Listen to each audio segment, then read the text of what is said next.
How is it possible that if people who suffered a genocide could be committing a genocide? I mean, this is what my Jewish friends and I and Jewish Voice for Peace, I mean, even though we've been organizing and speaking nonstop, we still look to each other and say, how is it possible?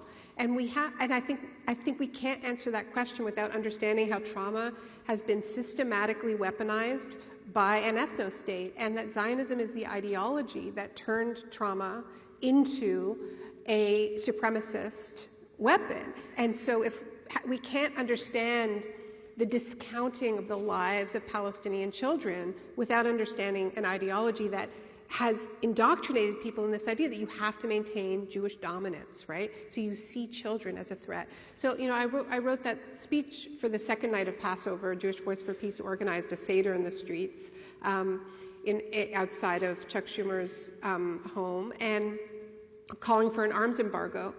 And it was a very powerful night. I mean, 300 people were arrested in act of civil disobedience. I'd be lost without Jewish Voice for Peace, and you know the sort of the leadership that they've offered in solidarity with Palestinians, but also saying, you know, not in our name. This is not our Judaism. But part of that means practicing a different kind of Judaism. And I've always loved Passover because it's just so portable. It's really a diaspora technology, right? It is, you can have a Seder anywhere you can lay out a blanket and have a meal. You don't need a temple. You don't need a rabbi.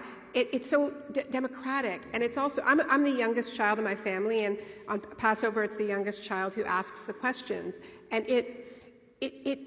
when I thought about celebrating Passover that year, I couldn't bear it, you know, because those core values of questioning, of respecting children. I mean, that week, they had sent the NYPD in to crush the Columbia student encampment. That is how little they were interested in hearing from young people and the questions that they had for their elders.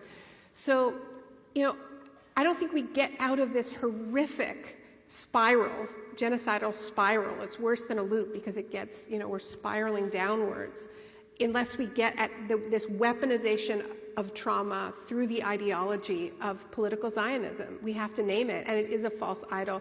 And we have to engage with I think, with Scripture, with our traditions, and reclaim them from this sacrilege.